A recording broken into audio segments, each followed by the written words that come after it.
Good day po teachers! Welcome back po sa Learning Pal kung saan po tayo nag-share ng latest DepEd news and updates and free learning resources. So teachers, ngayon po tatalakayin po natin na ito pong honorarium sa dating po ngayong eleksyon ngayong May.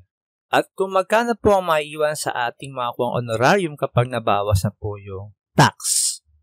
So, alam naman po natin na ngayon pong eleksyon ay masaya po tayo mga guro dahil nagkaroon po ng dagdag sa ating service credits na from 5 days ay naging 10 days at pati rin po sa pag-increase po ng ating honorarium.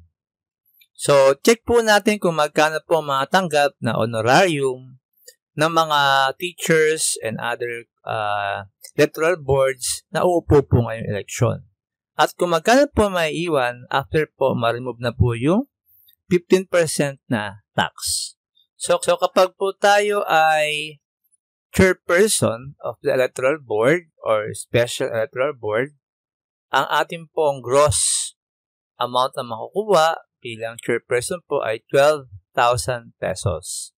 At kung ibabawas naman po yung 15% na tax na kukunin po ng BIR na matagal na po pinagdalaban ng mga teachers na sana po ay alisin na yung tax sa ating honorarium. Kaya lang po ay hindi po alam bakit hindi po ito magawa. So, maiwan na lang po ay 10,200 pesos. So, malaki pa rin po dahil dati po ay ang chairperson po ay 10,000 pesos din po. Ngayon po, ang next po ay yung mga members of the electoral board or members of the special electoral board. So, sila po ay makakatanggap ng 11,000 pesos at kapag nawala na po yung tax na 15% ay 9,350 pesos.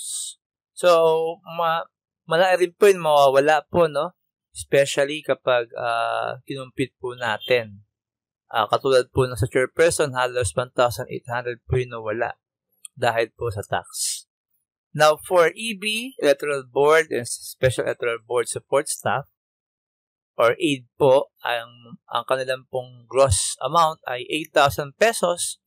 At kapag nabawas naman po yung 15% tax, ang maiwan na lang po ay 16,800 pesos. So, still, dahil yung ito pong eleksyon ay isang araw lang po, maliban na lang po kung may mga hindi ka nais na mangyari, wag naman po, ay tayo makakakuha po ng ganito pong amount. And maliban po dyan, ang alam ko pong inaasahan ng mga teachers ay yung 10 days service credit na napakalaki at malaking tulong po, lalo po ang mga teachers ay nagkakasakit po every year. So malaking tulong po to kapag may mga emergency po, ito pong 10 days service credit. So, sana po nakita po natin teachers kung magkano po yung maiiwan at aasahan po natin sa ating honorarium. So, yun lang po muna ang latest news, teachers. So, don't forget po to subscribe and hit that notification bell para po updated tayo pag meron po mga latest news. Yun lang po at maraming salamat!